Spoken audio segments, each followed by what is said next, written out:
Hey guys, welcome to my channel. This is KC Codes Krishna Chaitanya. Today I'll be talking about a programming language called Java. Well, till now we have seen the view. Till now we have seen what the user sees, how the user must see the website,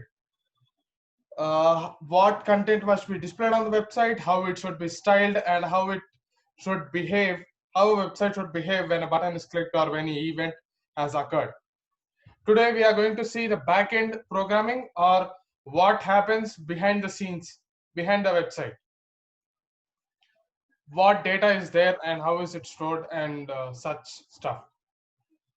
One of the most popular back-end programming languages is Java. There is also Python. I will be discussing Python in a later video. So let's begin. Here I have a folder open which is named Java. Inside the Java folder, I will be creating a file. The .java extension tells that this is a Java file.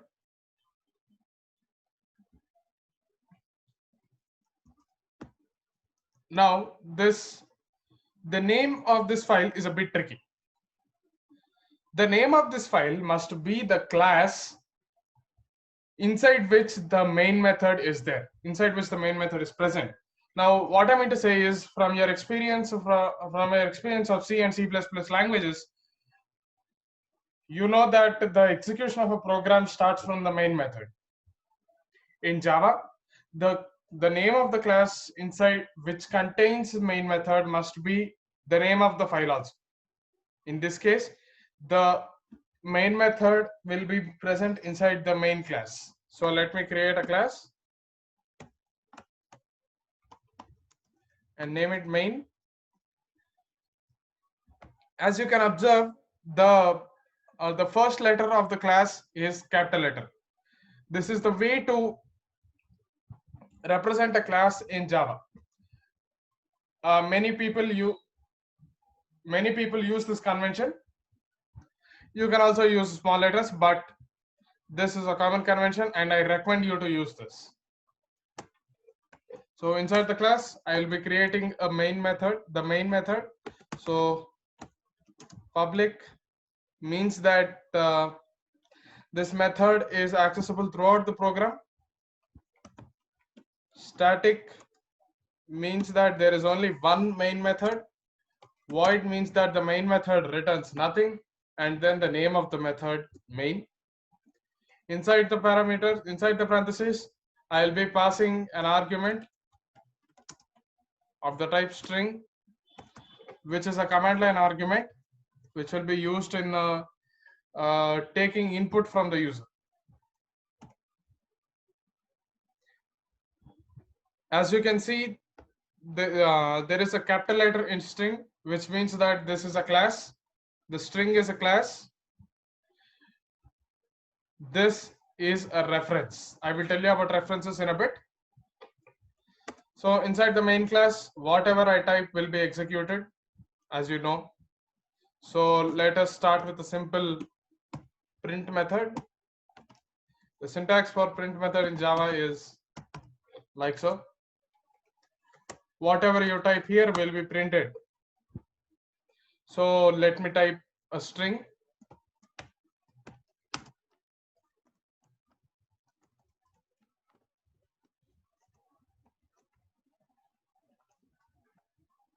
Unlike JavaScript, where you may or may not place semicolons, Java has semicolons. We must place the semicolon at the end of every statement. Otherwise, you'll get a compile time error. Now, after saving the file, since Java is a backend programming language, you cannot use a browser to view the output. To view the output of a Java program, I will use a terminal. This is a terminal in the VS Code editor I am using. Let me clear the screen. And there are two steps in executing a Java file. For executing a Java file, one is the compilation step, and two is the execution of the program. The compilation of a Java file happens through the Java C command, which stands for Java compiler.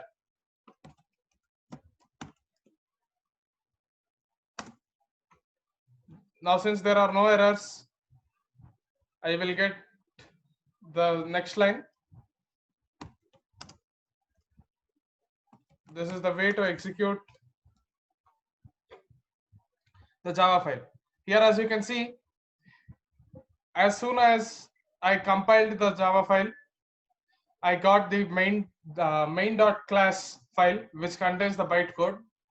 You cannot see this because bytecode consists of zeros and ones. As you can read the line here, the file is not displayed in the editor because it is either binary or uses unsupported text encoding. In our case, this is binary, so you cannot view the file. Once I execute it, once I hit enter, you get the string "Hey guys," "Hi guys" in the terminal. Now let's talk about variables in Java for a bit. Similar to C or C++, even Java stores particular data in particular data types, in particular variables which have data types. Like the int variable stores only an integer, the char variable stores only a character, and the Boolean variable stores either true or false. This is the new variable that has been introduced in Java, the Boolean type variable. The float variable, the double variable stores floating point numbers like the decimal numbers.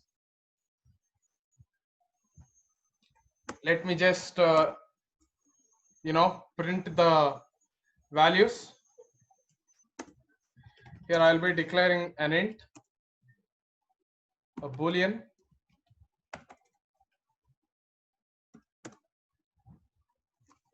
let me name it Boolean B, int I, char C, double D. And now let's initialize these variables. I is equal to 1, any integer. B is equal to either true or false. I will be assigning true to it. C is equal to any character. I'll be assigning the character A to it. There is a difference in the character and string in Java. In Java, the string is represented by double quotes and a character is represented with a single quote.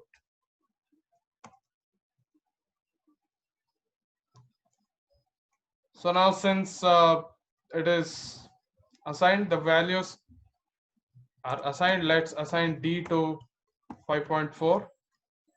Let's print them. System.out.println A space plus space a bit of space plus. I'm sorry, it is not A. I'm used to A. Sorry. IB plus space C space plus space plus D. Now in this case, this plus acts as a concatenation. It joins all these together, adding space to it. So whenever you make modifications to a file, as I did here, you need to recompile the file, because in order to make the modifications in the class file also.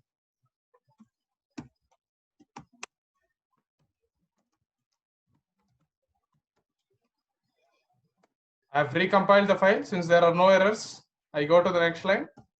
So the execution step.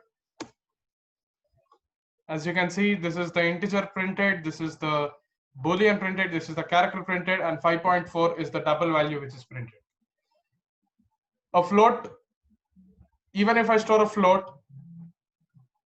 it will internally be converted to double. So I have used a double itself.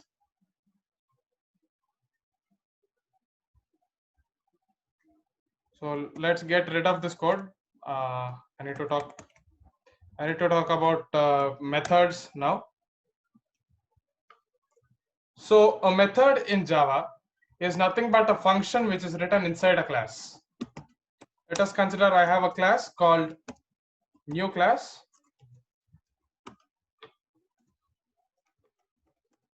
Inside which there is a method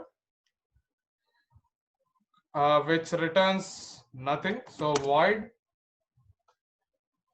called the name of the method is add, which takes in two parameters of type int.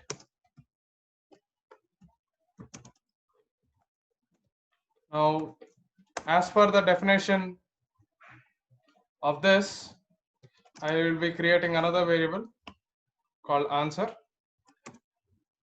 and answer is equal to a plus b.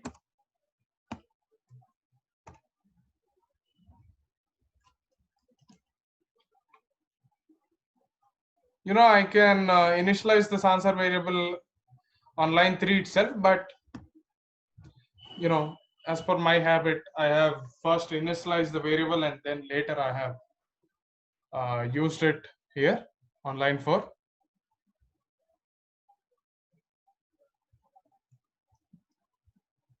Now let's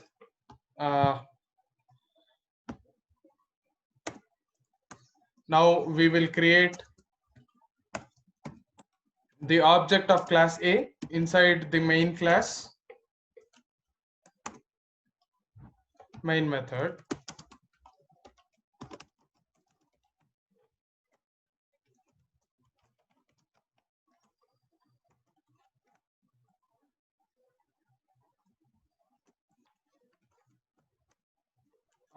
The way of creating objects of a class which does not contain the main method in a class which contains the main method is a space a is equal to new a.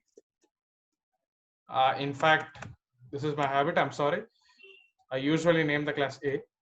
So new class space nc is equal to new class, new class.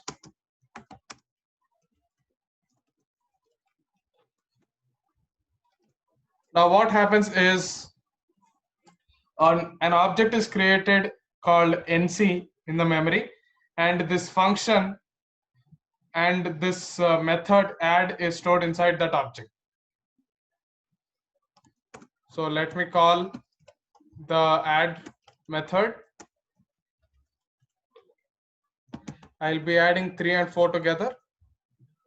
So I'll be printing the answer variable using the system.out.println method.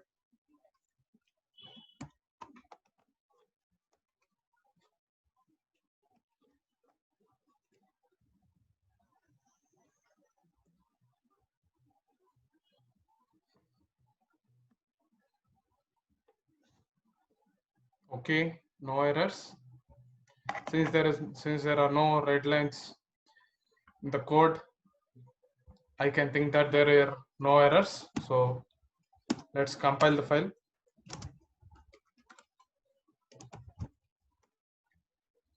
Cool, no errors. So once I execute it, I will get the value of 7.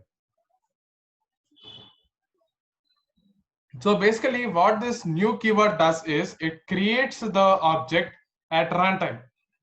After compiling step, while executing, the object nc is created and the method is stored inside the object. This is just an introduction to Java. I will go deeper into Java in a later video. Thank you for watching. If you like this video, please like, share, comment, and do subscribe to my channel for further educational videos. Thank you. This is KC Krishna Chaitanya. signing out.